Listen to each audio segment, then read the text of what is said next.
Welcome to KL TV. ఓం నమ శివాయ. శ్రీమాత్రే నమః. జై గురుదత్త. మనము రెగ్యులర్గా వీడియోలు చేసుకొని పెట్టుకుంటున్నాం కదండి మన కేఎల్ టీవీలో. శ్రావణ మాసం ఎలా ఉండాలి, ఏమేం పనులు చేయాలి, ఎప్పుడు ఇల్లు తుడుచుకోవాలి, శ్రావణ మాసంలో మాంసం తినవచ్చా అనే ఎన్నో సందేహాలు ఉంటాయి కదండి. మనం ఈ వీడియోలో క్లుప్తంగా తెలుసుకుందాము. జూలై 25వ తారీఖు నాడు శ్రావణ మాసం ప్రారంభం.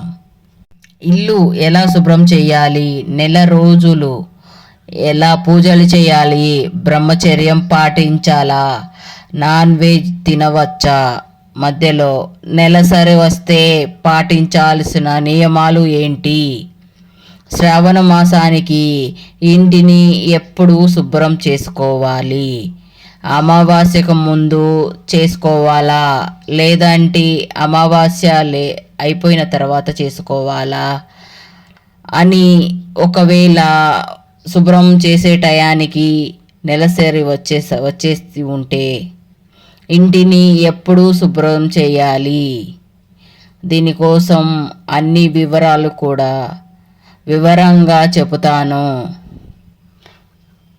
మాసం నెల కూడా ఎలా పూజ చేసుకోవాలి, నెలంతా నాన్ వెజ్ తినవచ్చా, భార్యాభర్తలు కలవవచ్చా లేదా, ఈ విషయాలన్నీ కూడా ఈ వీడియోలో డీటెయిల్గా చెప్పబోతున్నాను. వినండి, ఎక్కడ స్కిప్ చేయకండి. ఓం శ్రీ మహాలక్ష్మే నమః. అందరూ ఎంతగానో ఎదురు చూసే మాసం శ్రావణ మాసం. ఎక్కువగా పండగలు, వ్రతాలు, నోములు, పెళ్ళిళ్ళు, గృహప్రవేశాలు ఇలా ఎన్నో శుభకార్యాలు జరుగుతాయి. అందుకనే ఈ శ్రావణ మాసం కోసం అందరూ ఎంతోమంది ఎదురు చూస్తూ ఉంటారు. ముఖ్యంగా ఆడవారికి ఈ శ్రావణ మాసం ఇంకా ప్రత్యేకమైనది. ఎందుకంటే సిరులు కురిపించే శ్రీ మహాలక్ష్మి స్వయంగా తమ ఇంటికి ప్రవేశిస్తుందంటే ఒక నమ్మకము.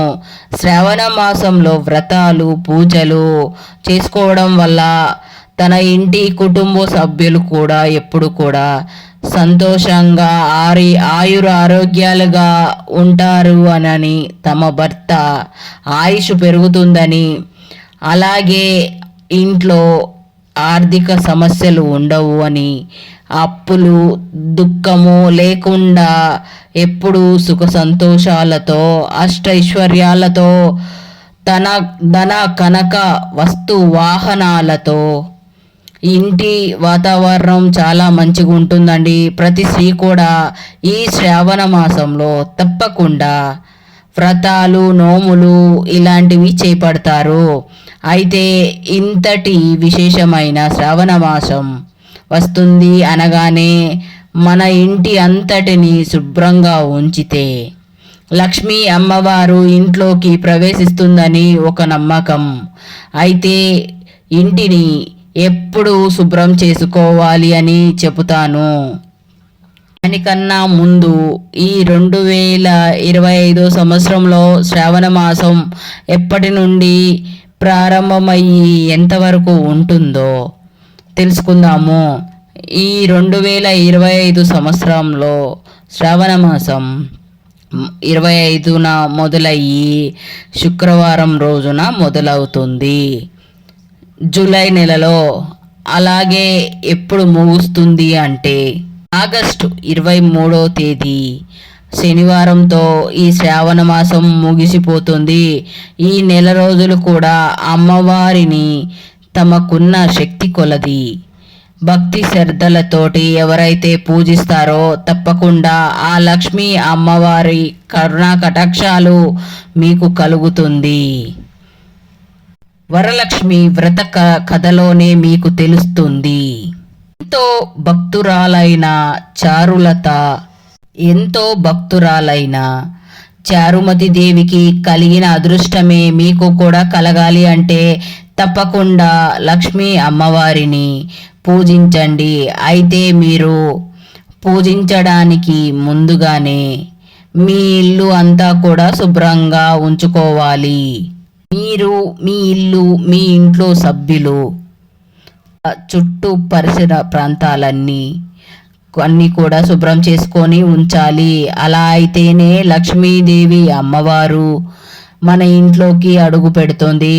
శ్రావణ మాసం కోసం మీ ఇంటిని ఎప్పుడు శుభ్రం చేసుకోవాలి అంటే అంటే శ్రావణ మాసం అనేది అయితే మనకి జూలై 25వ తేదీని శుక్రవారం రోజున శ్రావణ మాసం ప్రారంభం అవుతుంది. కానీ దానికన్నా ముందే మన ఇంటిని శుభ్రం చేసుకోవాలి. ఆ ముందు రోజే అమావాస్య వచ్చింది కాబట్టి శుభ్రం చేసుకోవచ్చా అంటే ఆ రోజు అమావాస్య వచ్చింది కాబట్టి అమావాస్య రోజున ఎట్టి పరిస్థితిలో మీ ఇంటిని చేసుకోకూడదు. దానికన్నా ముందు రోజే జూలై 23వ తేదీనే బుధవారం వచ్చింది. ఆ రోజే ఇంటిని అంతా శుభ్రం చేసుకోవాలి. క్లీనింగ్ ఒక్కరోజు చేసే పని కాదు. మీకు 2-3 రోజులు పడుతుంది అనుకుంటే 20 తేదీని అప్పుడు స్టార్ట్ చేసుకుంటే మీకు అమావాస్య కంటే ముందు రోజే క్లీనింగ్ శుభ్రం అయిపోతుంది. ఎందుకంటే శుక్రవారం రోజున బూజులు తులపకూడదు, అలాగే మంగళవారం రోజు కూడా అస్సలు చేయకూడదు. కాబట్టి ఆ రోజులు తప్పించి మిగిలిన రోజులు ఎప్పుడైనా శుభ్రం చేసుకోవచ్చు. అయితే కొంతమంది ఏం చేస్తారంటే అమావాస్య ముందు రోజే అమావాస్య తర్వాతనే శుభ్రం చేసుకుంటారు కదా. ఈసారి అమావాస్య తర్వాత శ్రావణ మాసం వస్తుంది కదా, చేసుకోవచ్చా అని సందేహం రావచ్చు. ఏమీ కాదు, ముందే చేసుకోవచ్చు. అయితే ఆ తర్వాత మనం డీప్ క్లీనింగ్ అయితే చెయ్యనవసరం లేదు. మాకు శ్రావణ మాసం ముందే ఇంటిని క్లీన్ చేసుకోవడం కుదరదు. శ్రావణ మాసం వచ్చిన తర్వాత క్లీన్ చేసుకోవచ్చా అంటే శుభ్రం చేసుకోవచ్చు. శుభ్రం చేసుకున్న తర్వాతనే పూజలు స్టార్ట్ చేసుకోవచ్చు. మనకి జూలై 25వ తారీఖు నాడు శ్రావణ మాసం వచ్చింది, ప్రారంభం అయ్యింది. అయితే అందుకని 25వ తేదీ శుక్రవారం వచ్చినందుకు బట్టి ఆ రోజున ఏమీ క్లీనింగ్ పెట్టుకోకండి. అలాగే 26వ తారీఖున శనివారం వచ్చింది కాబట్టి శనివారం రోజు ఇల్లంతా క్లీన్ చేసుకోండి. ఇంకా 27వ తేదీన ఆ రోజు కూడా క్లీన్ చేసుకోవచ్చు.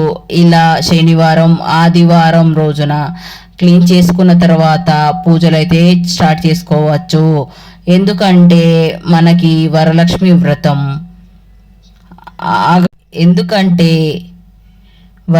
వ్రతం ఆగస్టు 8వ తేదీ వచ్చింది గనుక కాబట్టి దానికన్నా ముందే శుభ్రం చేసుకొని ఉంచుకోండి. మరి నాన్ వెజ్ తినే రోజున ఇంటిని, పూజా మందిరాన్ని పూజ చేసుకోవచ్చా అంటే ఇంటిని, పూజా మందిరాన్ని నాన్ వెజ్ తిన్న తర్వాత శుభ్రం చేసుకోవచ్చా అంటే చెయ్యకూడదు. పూజా సామాగ్రిని, దేవుడు పటాలని నాన్ వెజ్ తినక ముందే చేసుకోవాలి. నాన్ వెజ్ తిన్న తర్వాత అసలు మనం ఎట్టి పరిస్థితుల్లో కానీ ముట్టుకోకూడదు. స్నానం చేసిన తర్వాతనే ముట్టుకోండి.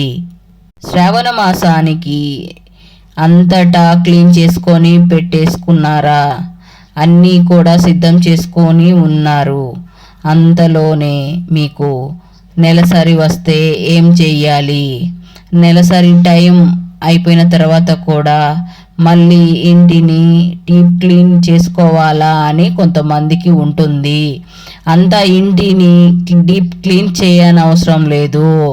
ఎందుకంటే మీరు ఆల్రెడీ ఇంతకు ముందే శుభ్రం చేశారు. ఆ 3 రోజులు స్నానం చేసిన తర్వాత ఇంట్లో ఎక్కడైతే తిరిగారో అంటే ఎక్కడెక్కడ రూమ్లో ఉన్నారో మ్యాప్ పెట్టేసుకోండి, తడిబట్ట పెట్టేసుకోండి. అవన్నీ కూడా ఒక్కసారి వాష్ చేసుకోండి. పూజా మందిరంలోకి ఎలాగో వెళ్ళం మనము ఆ 3 రోజులు. పూజా మందిరంలో ఉన్న సామాన్ని క్లీన్ చేసుకోవాల్సిన అవసరం లేదు. మీరు కొద్దిగా పసుపు నీటితో ఇంటిని అంతా శుద్ధి చేసుకుంటే సరిపోతుంది. కానీ ఎక్కువగా వెళ్ళేది మీరు కిచెన్లోకి, బెడ్రూమ్లోకి వెళ్తారు కాబట్టి కిచెన్లో ఉన్న వాటిని క్లీన్ చేసుకుంటే శుభ్రం అయిపోతుంది. అలాగే బెడ్రూమ్లో బెడ్షీట్లని, పిల్లో కవర్ని, వాటన్నిటిని కూడా శుభ్రం చేసుకోండి. ఇంట్లో ఏదైనా గంగాజలం ఉంటే గంగాజలం చల్లుకోండి, లేదంటే పసుపు వాటర్ అయినా చల్లి 5వ రోజు నుంచి పూజలు స్టార్ట్ చేసుకోవచ్చు. ఒకవేళ శ్రావణ మాసం మధ్యలో నెలసరి వచ్చిన ఆ 5 రోజులు పూజలు ఏమి చెయ్యకండి. 5 రోజులు స్నానం అయిన తర్వాత ఇంటిని అంతా కూడా శుభ్రం, ఇప్పుడు మేము చెప్పినట్టుగా శుభ్రం చేసుకోండి. గంగాజలంతో మ్యాపింగ్ పెట్టేసేయండి. ఒకవేళ ఒక్కరు కాకుండా 2 అలా ఉన్నట్టయితే, 3 లేడీస్ ఉన్నట్టయితే వాళ్ళకు కూడా అడ్డంకి ఉంటుంది కదా. మరి మిగతా వారు పూజ చేసుకోకూడదా అంటే చేసుకోవచ్చు, తప్పేమీ లేదు. వాళ్ళు అడ్డంకి ఉన్నా కూడా వాళ్ళని దూరంగా ఉంచి ఏదైనా ఒక రూమ్లో ఉంచి వాళ్ళకి కావాల్సిన సామాగ్రి కూడా ఆ రూమ్లో పెట్టి మీ పూజలు చేసుకోవచ్చు. ఈ దేవుడి రూమ్లోనే మీరు ఇంట్లో పూజలు చేసుకోవచ్చు. ఎందుకంటే ఇంట్లో ఆడపిల్లలు ఉంటారు కదా, అందుకనే ఇంట్లో ఆడపిల్లలు ఉంటారు కాబట్టి అందుకే వాళ్ళకి అన్ని ఇలాంటి డౌట్లు వస్తాయి కాబట్టి అదంతా ఏమీ కాదు అండి. మనం పూజ చేసుకోవచ్చు వరలక్ష్మి వ్రతాన్ని. ఆ డేట్ వచ్చిన వాళ్ళు ఆ రూమ్లోనే ఉండవచ్చు. శ్రావణ మాసంలో అంతా పూజలు ఏం చేసుకోము అనుకునేవారు, ఓన్లీ ఒక వరలక్ష్మి వ్రతమే చేసుకుంటాము అనుకునేవారు, ఈ వరలక్ష్మి వ్రతానికి మేము ఇంటిని శుభ్రం చేసుకోవాలని కొంతమందికి డౌట్ రావచ్చు. ఎందుకంటే మేము వరలక్ష్మి శ్రావణ మాసం అంతా పూజలు ఏం చెయ్యము అనుకునేవారు ఖచ్చితంగా ఇంటిని శుభ్రం చేసుకున్న తర్వాతనే వ్రతాలు నోములు చేసుకోవాలి, మంచిది. ఏ ఇల్లు మా అయితే పరిశుభ్రంగా ఉండి సువాసనలు ఎగజల్లుతాయో లక్ష్మీదేవి ఆ ఇంట్లో అడుగు పెడుతుంది. ఈ సంవత్సరం వరలక్ష్మి వ్రతం ఆగస్టు 8వ తేదీన వచ్చింది. ఆగస్టు 8వ తేదీ కన్నా ముందే మంగళవారం, శుక్రవారం కాకుండా మిగతా రోజుల్లో ఇంటిని శుభ్రం చేసుకోండి. మీకున్న డౌట్స్ అన్నీ కూడా నేను క్లియర్ చేసుకున్నాను అనుకుంటున్నాను. మీకు ఇంకా ఏదైనా డౌట్స్ ఉంటే కామెంట్ చెయ్యండి, నన్ను అడగండి, తప్పకుండా నేను రిప్లై ఇస్తాను. అలాగే శ్రావణ మాసంలో నెల రోజులు కూడా ఎలా పూజలు చేసుకోవాలి, శ్రావణ మాసంలో నెల రోజులు ఎలా చేసుకోవాలి అని పెద్దగా ఆయిరాన పడకండి. రోజు నిత్య దీపారాధన ఎలా చేసుకుంటారో అలానే చేసుకోవచ్చు. రోజు ఉదయాన్నే నిద్రలేచి తలంటు స్నానం చేయగలిగిన వాళ్ళు ఉంటే చెయ్యండి, లేకపోతే లేదు. రోజు తలంటు స్నానం చెయ్యలేకపోయినా ఏం పర్లేదు, లేకపోతే 2 రోజులు 3 రోజులు ఒక్కసారైనా చేసుకోవచ్చు. చేసిన తర్వాత ఇల్లంతా కూడా తుడిచి తడిబట్ట పెట్టండి. ముఖ్యంగా దేవుడి రూమ్లో పెట్టిన ముందు రోజు పెట్టిన పువ్వులన్నీ తీసేసి కుందలన్నీ క్లీన్ చేసి నువ్వుల నూనెతో దీపారాధన చేసి ముందుగా వినాయకుడికి పూజ చేసుకున్న తర్వాత లక్ష్మీదేవి అమ్మవారిని మీకు వచ్చిన మంత్రాలతో అమ్మవారిని పూజించండి. ఒకవేళ మంత్రాలు మాకు ఏవి రావు అనుకునేవారు ఓం శ్రీ మహాలక్ష్మీ నమః అని, లేదా ఓం మహాలక్ష్మీదేవే నమః, ఓం లక్ష్మీదేవే నమః అననే మీకు వచ్చిన అమ్మవారి నామాలతోటి తలుచుకున్నా చాలు, మంత్రాలే రానవసరం లేదు. అమ్మవారిని మనసులో మనస్ఫూర్తిగా ధ్యానం చేసుకుంటూ పూజ చేసుకుంటే సరిపోతుంది.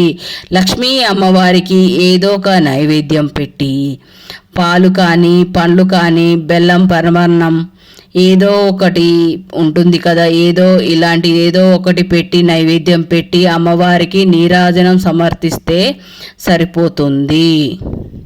మీరు పూజ చేస్తున్నప్పుడు కానీ శ్రీ సూత్రం కానీ కనకదార సూత్రం కానీ లక్ష్మీ అష్టోత్తరం కానీ శతనామావళి కానీ పఠిస్తే మీకు లక్ష్మీ అమ్మవారి అనుగ్రహము తప్పకుండా కలుగుతుంది. ఈ విధంగా నెల రోజులు కూడా పూజలు నిర్వహించుకోవచ్చు. అలాగే శ్రావణ మాసంలో వచ్చే ముఖ్యమైన రోజులు అనేవి ఉంటాయి కదా, శ్రావణ శుక్రవారాలు, శ్రావణ శనివారాలు, శ్రావణ మంగళవారాలు, శ్రావణ సోమవారాలు, ఇలా ముఖ్యమైన రోజులు మాత్రము ఆయా వారాల్లో వచ్చే దేవుళ్ళకి కొంచెం ప్రత్యేకమైన పూజలు నిర్వహించాలి. అలాగే నెల రోజులు కూడా దీపారాధన చేసుకొని పూజ చేసుకుంటున్నాం కదా, ఉపవాసం ఉండాలా, నేల మీద పనుకోవాలా, ఈ సందేహాలు కూడా మీకు రావచ్చు. నెల రోజులు మీకు పూజ చేసుకుంటాం అమ్మా అని అమ్మవారికి చెప్పుకొని సంకల్పం తీసుకున్నట్టయితే మీరు తప్పకుండా అమ్మవారికి నెల రోజులు పూజ చేయాల్సి ఉంటుంది, ఉపవాసం ఉండాల్సి ఉంది, నేలపైనే పనుకోవాల్సి ఉంటుంది. ఇవేమీ మేము చెయ్యలేము, మేము మామూలుగానే ఎన్ని రోజులు కుదిరితే అన్ని రోజులు దీపారాధన చేసుకుంటాము అనుకునేవారు మేము చెప్పిన విధంగానే దీపారాధన చేసుకోండి. ఒకవేళ సంకల్పం తీసుకున్న వారైతే రోజు నిత్య దీపారాధన అమ్మవారికి పూజలు నిర్వహించాలి. ఉదయం సాయంత్రం కూడా అమ్మవారికి దీపారాధన చేసుకోవాలి. మీకు వీలైతే ఉపవాసం ఉండండి. శ్రావణ మాసం అంతా ఉంటే చాలా మంచి జరుగుతుంది. అలాగే తప్పకుండా బ్రహ్మచర్యం పాటించాలి, అంటే భార్యాభర్తలు కలవకుండా ఉండాలి. నెల రోజులు చేసుకుంటాం అనుకునేవారు ఈ నియమాలన్నీ కూడా పాటించాలి. అలాగే నాన్ వెజ్ కూడా ఏమీ తినకూడదు. అన్నీ మేము చేయలేము, మధ్యలో మాకు ఆటంకాలు వస్తాయి. అలాగే ఇంట్లో చిన్నపిల్లలు ఉన్నారు, అత్తమామలు ఉన్నారు, మాకు చాలా పనులు ఉన్నాయి, ఇవన్నీ మేము చెయ్యలేము అనుకునేవారు కొన్ని ప్రత్యేకమైన రోజులని చెప్పాను కదా, శ్రావణ శుక్రవారం, శ్రావణ మంగళవారము, ఇలాంటి రోజుల్లో తప్పకుండా ఈ నియమాలన్నీ పాటించాలి. అల్లం వెల్లుల్లి కూడా తినకుండా ఉంటే చాలా మంచిది. మరి మిగిలిన రోజులు అమ్మవారికి పూజ అనేది చేసుకోవడం లేదు కదా, నాన్ వెజ్ లాంటిది తినవచ్చా అనే సందేహం కొంతమందికి రావచ్చు. అందరికీ కాదు, కొంతమందికి మాత్రమే చెప్తున్నాను. మిగిలిన రోజుల్లో పూజ చేసుకోవడం లేదు కాబట్టి మీకు నచ్చినట్టుగానే ఉండవచ్చు, అంటే నాన్ వెజ్ తినవచ్చు. అలాగే బ్రహ్మచర్యం పాటించాల్సిన అవసరం కూడా లేదు, ఉపవాసం ఉండాల్సిన అవసరం కూడా లేదు, అలాగే నేలపైన పనుకోవాల్సిన అవసరం కూడా లేదు. మీరు పూజ చేసేటప్పుడు మాత్రమే తప్పకుండా ఇవన్నీ పాటించాలి.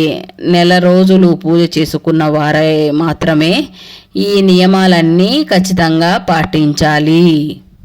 ఒకవేళ నాన్ వెజ్ తినే రోజు కాకుండా నెక్స్ట్ డే పూజ చేయాలి అనుకున్నవారు ఆ రోజు తప్పకుండా తలంటు స్నానం చేసి పూజ చేసుకోవాల్సి ఉంది.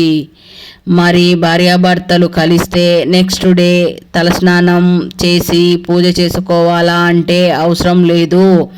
మీరు తలస్నానం చేయగలిగితేనే చెయ్యండి, లేదంటే లేదు. తలస్నానం చేస్తే మంచిది. అలాగే తలస్నానం చెయ్యకుండానే పూజ చేసినా ఏమీ కాదు. కానీ నాన్ వెజ్ తిన్న రోజునైతే తెల్లవారి ఖచ్చితంగా తలస్నానం చెయ్యాలి. ఎందుకంటే ఆడవారికి పాపిట్లో గంగాదేవి ఉంటుందని చెబుతారు. అందుకని మీరు రోజు తలస్నానం చెయ్యకపోయినా పూజ చేసుకోవచ్చు. కానీ మగవారైతే అలా కాదు. మగవాళ్ళు పూజ చేసేవారైతే రోజు తలస్నానం చేసిన తర్వాతనే ఇంటి యజమాని మగవారు పూజ చేయాల్సి ఉంటుంది. ఇది మామూలు రోజుల్లో దీపారాధన చేసుకోవడానికి మంత్రం చెబుతున్నాను. కానీ ప్రత్యేకమైన రోజులు, శ్రావణ శుక్రవారాలు, శ్రావణ మంగళవారాలు, నోములు, వ్రతాలు చేపట్టినప్పుడు మాత్రం తప్పకుండా మగవాళ్ళు ఆడవాళ్ళు తప్పకుండా తలస్నానం చేసుకోవాలి. ఈ వ్రతాలు ఈ నోములు చేపట్టాలి. ఈ శ్రావణ మాసం నెల రోజులు కూడా ఎలాంటి సంకల్పం కూడా తీసుకోకుండా నార్మల్గా నేను దీపారాధన చేసుకుంటాను అనుకునేవారు, ఇలా చేసుకున్నప్పుడు నేను నాన్ వెజ్ తినవచ్చా అనుకునేవారు, మీరు ఉదయం చేసుకుంటారు. పూజల తర్వాత మధ్యాహ్నం వేళలో నాన్ వెజ్ లాంటివి ఏవైనా సరే తినవచ్చు. పూజకు ముందుగా అసలు తినకూడదు అని గుర్తుపెట్టుకోండి. పూజ తర్వాత తిన్నా పర్లేదు అని సాయంత్రం వేళలో మళ్ళీ పూజ చేసుకోవడానికి వీలు లేదు. నెక్స్ట్ డే తలస్నానం చేసిన తర్వాతనే పూజ చేసుకోవచ్చు. ఎందుకంటే ఎంత భక్తితో ఎంత నిష్టతోటి అమ్మవారిని పూజిస్తారో అంత తొందరగా లక్ష్మీ అనుగ్రహం లభిస్తుంది. ఆ అమ్మవారి చిన్న చూపు పడితేనే ఆ అమ్మ కటాక్షం కలిగినంత ఎంతో అదృష్టంగా మనం భావిస్తాము. లక్ష్మీ అమ్మవారు ఎక్కడ ఉంటే అక్కడ అష్టైశ్వర్యాలు, సుఖశాంతులు, ఐశ్వర్యాలు. లక్ష్మీ అమ్మవారు ఎక్కడ ఉంటే అక్కడ అష్టైశ్వర్యాలు, సుఖ సంతోషాలు పొంగి పొర్లుతాయి. కాబట్టి అమ్మవారి ప్రతి ఒక్క ఇంట్లో ప్రవేశించాలని కోరుకుంటారు. లక్ష్మీ అమ్మవారు మీ ఇంటికి తప్పకుండా ప్రవేశించాలి అని, అమ్మవారి కటాక్షం కలగాలి అంటే మేము చెప్పిన నియమాలు పాటించండి. ఈ విధంగా పూజలు చేసుకోండి. తద్వారా లక్ష్మీదేవి అనుగ్రహం మీ కుటుంబం ఎల్లవేళలా కలిగి ఉంటుంది. Thank you friends. జై గురుదత్త. దత్తార్పణం, శివార్పణం, లక్ష్మీ అమ్మవారి అర్పణం. జై గురుదేవ దత్తార్పణం. If you like this video, please like, share, subscribe. Thank you very much for watch this video.